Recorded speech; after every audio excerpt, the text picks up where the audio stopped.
Iruña Belearen epaiketan, akusazioak, hau da, Arabako diputazioak eta fiskalak deklaratu zuten 276 grafito zirela falsuak.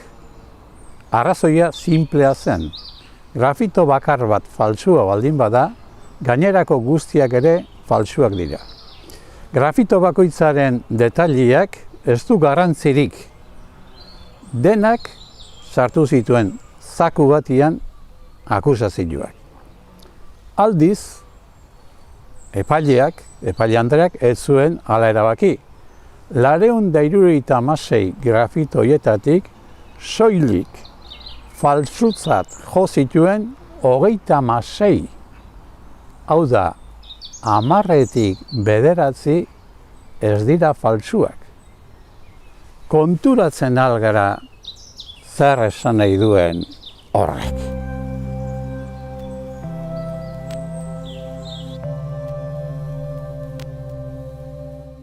Zuzenbidean bada argudio mota bat. Argudio horren izena, hizkera juridikoan, argumentum ad contrarium. Alegia, kontraargudioa. Kontraargudioa edo argumentum ad contrarium hori erabilioi da konstituzioa interpretatzeko. Eta jakina, konstituzioa interpretatzeko balio badu, areta arrazoi handiagoz balioko du sententzia bat interpretatzeko. Hala dio beste argudio mota batek, alegia argumentum a fortiori. Orduan, bi argudioiek direla medio, 240 grafito horiek falsuak ez badira, benetakoak dira juridikoki bederen. Bi arrazoiengatikan. Alde batetik, epaileak bere sententzian hitzerditxo bat ere ez duelako esan 240 grafito horien gainean. Eta bestetik, bi posibilitate soilik daudelako. Edo falsuak dira, edo benetakoak dira. Ez dago hirugarren posibilitate bat. Beraz, 240 grafito horiek benetakoak dira. Gainera, hor dago errugabetasun presuntzioa. Eta errugabetasun presuntzioaren arabera, zalantzarik izan ezkero, 240 grafito horien gainean, akusatua errugabea da. Froga da, epaileak ez diola inolako zigorri jarri akusatuari 240 grafito horiek direla eta. Gogoratu dezagun zer jokaera hartu zuten bai Lorena López de la Callek eako politikoak eta bai Lakarra filologoak. Biak ere esan zuten delitu baten aurrean geundekela eta orduan epaileari zegokiola erabakia hartzea.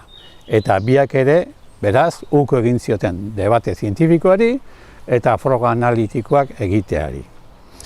Orduan, bai Lorenak eta bai Lakarrak onartu beharko dute, oso toro onartu ere epailearen erabakia, etikoki bederen. Aldiz, akusatuak errekursua jar dezake ados ez dagoen zatiarekin, eta halaxe egin dute. Beraz, bide judiziala Lorenak eta Lakarrak hasitakoa, aurrera jarraitzen du. Benetakotzat hartu ditzakegun 240 grafito horietan, badator nahikoa informazio aberatsa, bai euskararen gainean, bai kristautasunaren gainean, bai latinaren gainean, bai mitologiaren gainean, eta bar. Eta informazio horren arabera, hankaz gora gelditu dira zenbait teoria. Adibidez, Almagro eta Kanto ikerlarien teoria. Teoria horren arabera, kristautasuna Euskal Herrian etzan zartu 10. mendera arte. Badira 6 grafito gutxienez kristauak eta teorikoiek esan baino 700 urte lehenagokoak. Una historia de Baskonia telebista sailekoek diote, euskara Hego Euskal Herrian sartu zela erromatarrak baina beranduago. Badira 6 grafito euskarazkoak Iruña Beleian, alegia hegoaldea. Joakin Gorrotxategi eta kanto akademikoek diote J letra hasi zela erabiltzen 15. mendean. Badira Iruña Beleian 3 grafito J letrarekin. Alegia, teorikoiek esan baino 1000 urte lehenagokoak. Grezia eta Erromako mitologian badira 2 pertsonaia, Ankises eta Eneas. Isabel Velázquez katedradunak dio Iruña Beleiaren garaian Ankises ez zela idazten Q letrarekin eta Eneas Aeneas idazten zala. Badira 2 grafito Ankises Q letrarekin eta Eneas hasieran E letra soilik duena. Joakin Gorrotxategi batzordekideak dio Iruña Beleiaren garaian euskerak ez zuela Z letra erabiltzen idatzien. Badira 3 grafito Z letrarekin. Gaur egun lore bat esaten dugu, baina oso lore polita da. Eta berdin arrain bat eta arraina jandet. Gorrotxategi eta Lakarra hizkuntzalariek diote, hitzaren bukaerako A hori erromatarrak baino gerozikakoa dela. Ta orduan, Iruña Beleia hiri erromatarrean polita eta arraina azaltzea dela beba Coca-Cola jartzea bezala. Epaile Andreak ez du edari markarek ikusi grafito horretan eta ontzat eman du grafito hori. Behar bada, eta behar badarik gabe, Coca-Colaren konparazio hori ez delako argudio juridikoa, baizik eta baliabide erretoriko bat. Besterik ez.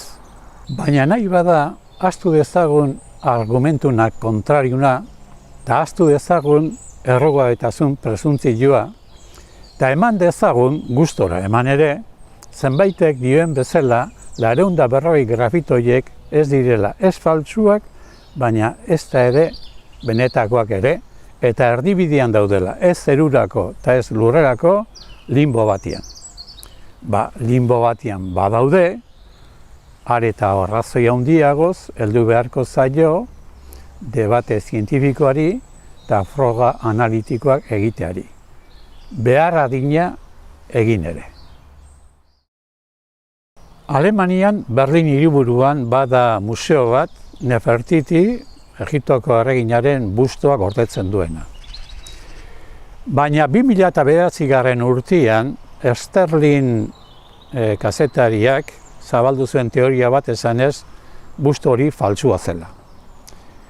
Eta egunkari gehienek egi berdaderotzat hartu zuten Sterlingen teoria hori. Museoak zer egin zuen? Froga analitikoak egin, eta froga analitikoak erakutsi zuten, busto horrek 3000 urte baino gehiago dituela. Sterling teorikoak bere oskorkerian jarraitzen du, eta museoak esan du, froga analitiko gehiago egiten jarraituko duela. Iruña Beleian ere azaldu dira 2 grafito Nefertiti izenarekin, eta akusazioaren teorikoek diote faltsuak direla.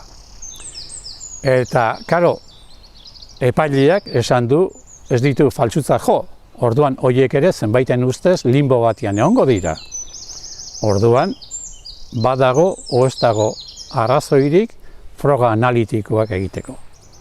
Zergatik halako beldurra froga analitikoak egiteko?